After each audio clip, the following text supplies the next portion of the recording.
guys, welcome back to my channel. Today we'll be discussing top 5 ways you can make money in United States as an international student on F1 visa. So let's jump right in the video, and if you like my videos and content, please don't forget to subscribe to my channel and like the videos and comment so that I get motivated to put more videos like this.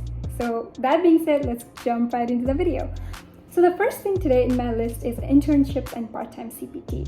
And there's more than one reason why I think it's the best way you can make money while in college. Internships are more than just about earning credit for the course, getting a grade, or making money. They provide an opportunity to learn from the people around you, ask questions, and impress so that you can get a full-time job offer after you graduate. Now, internship experience also makes you more marketable, as company will know that you can handle responsibilities. You'd be valued more than your peer who, let's say, don't have a prior internship experience.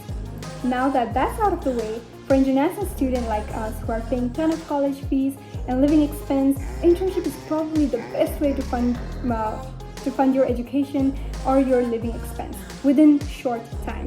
So I'm a computer science major, and I have seen people making anywhere from $25 per hour to $50 per hour in California at big tech companies. So internships usually take place in summer, so you'll be working around 3 months, so which means you'll be making around $12,000 to $24,000, which is a lot of money, and that could cover your semester fee or your living expense, And not just that, you can do part-time work in companies related to your major using your CPT as you're studying, so you don't have to wait until summer.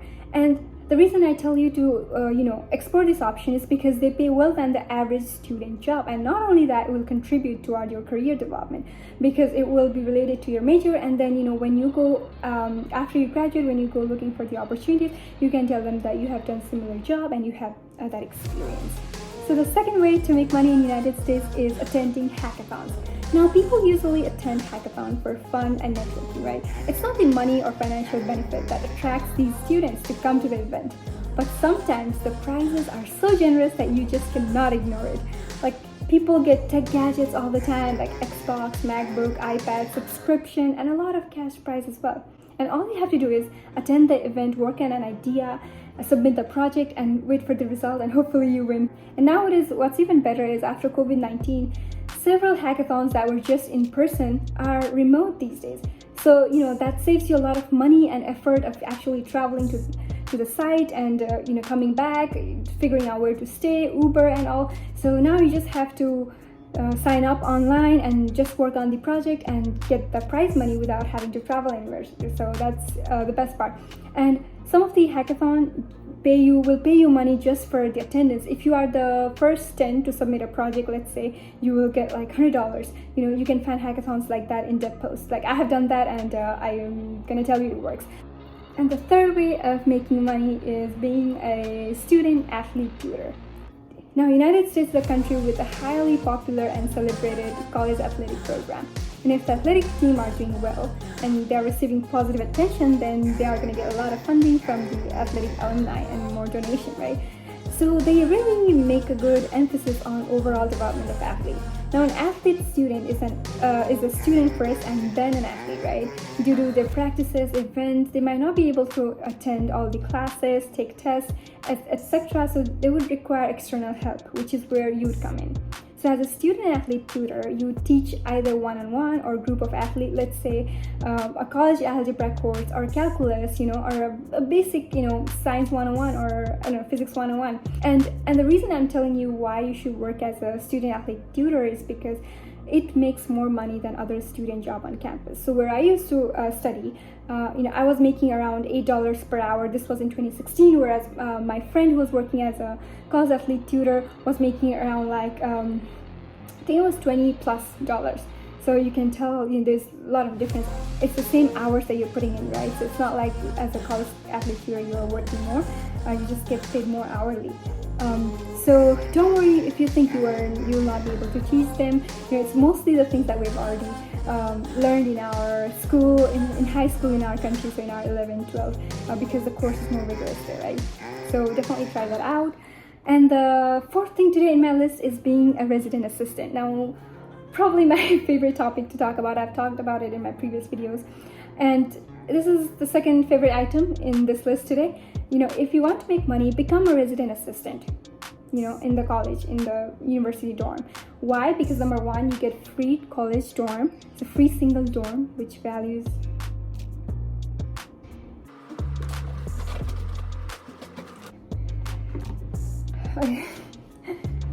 you get, number one, free single dorm, which is valued at $3,500 per semester in low cost of living area like Mississippi, where I studied, and $10,000 in high cost of living area like New York or California, maybe even more in California.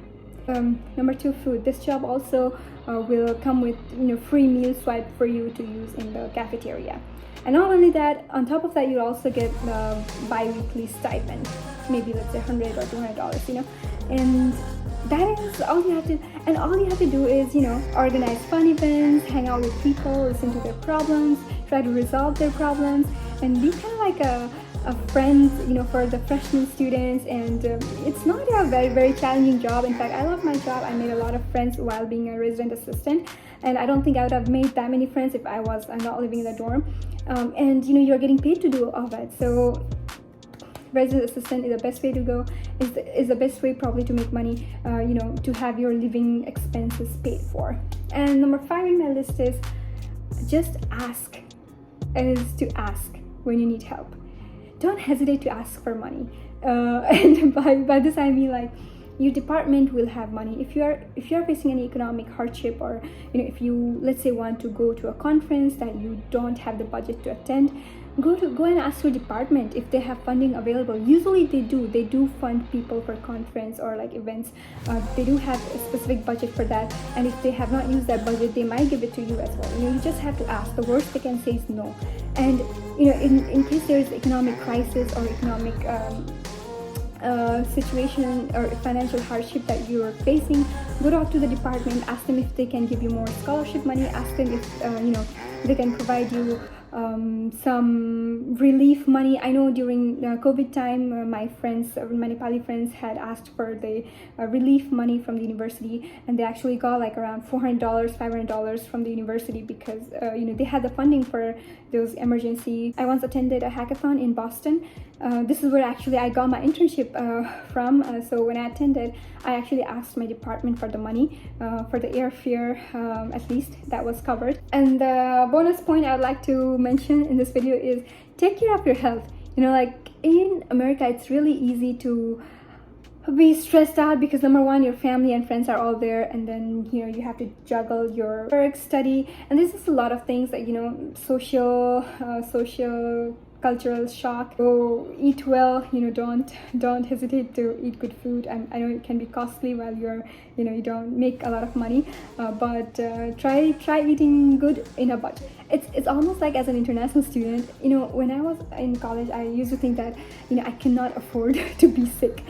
So I used to take good care of my health, because imagine, right, if I am sick, I have to, number one, pay the hospital bills, and number two, worry about me not working. Like, how would I survive, right, if I'm not working?